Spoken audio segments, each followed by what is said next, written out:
Hello everyone, ladies and gentlemen. I am now cleaning the car. So this is me right now. You want to see my job? So I am showing my job. So this is it. Habang nag-release tayo ng car natin ay kakanta-kanta tayo ng saglit.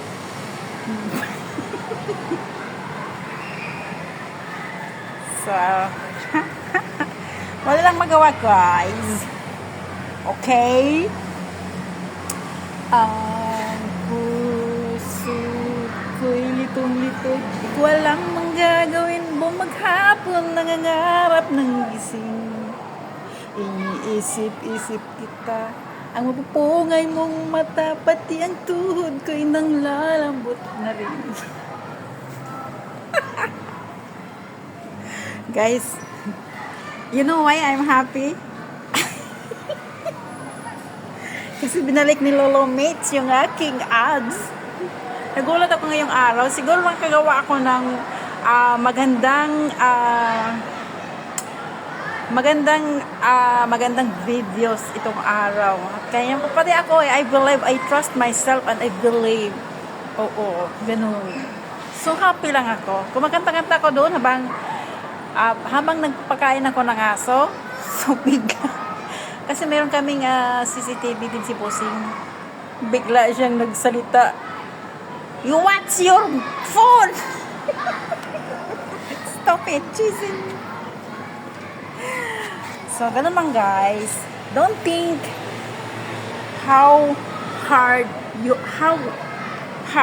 your work. Just smile. Masasanay ka din. As I've said, wag mo akong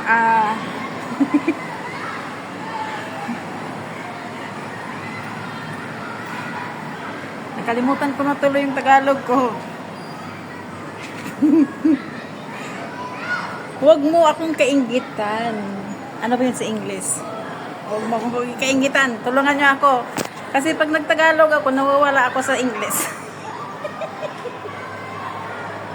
Huwag niyo akong kainggitan dahil dumaan ako sa butas ng karayom bago ako nagiging ganito. Parang awa niyo na. Magtrabaho kayo din ng marangal, okay? So,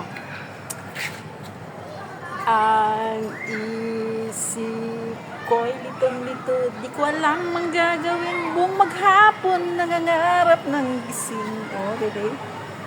Iniisip-isip kita, ang makukulay mong mata, pati ang tuhod ko'y nang lalambot na rin.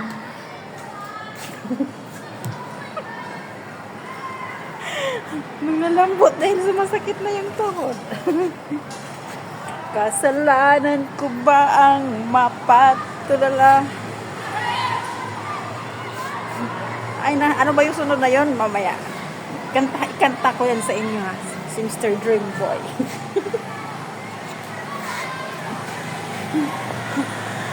Mr. Dream Boy, Mr. Dream Boy, ano kaya nasa isip mo?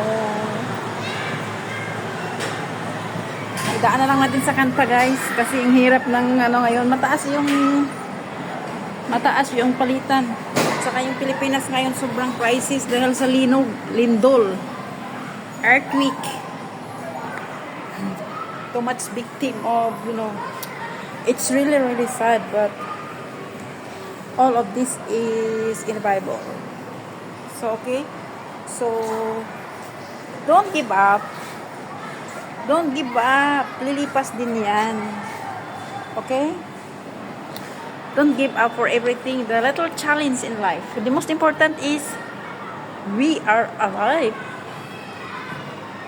Tawag nito, yung nagpatuloy pa rin ang tawag nito the life was continue for the new future. But once no more lives, how to continue your future? So the future will stop. Ayan. Akala ko yung bossing ko, yung pala, ito yung pinag-anuhan ko. Kasi pareho eh. Lalabas pala siya. Wala lang guys. As I've said, I'm happy today because my ads was come back. But to be honest, I didn't earn. Okay, I have to restricted first. They remove my photos. And then bullying. I just,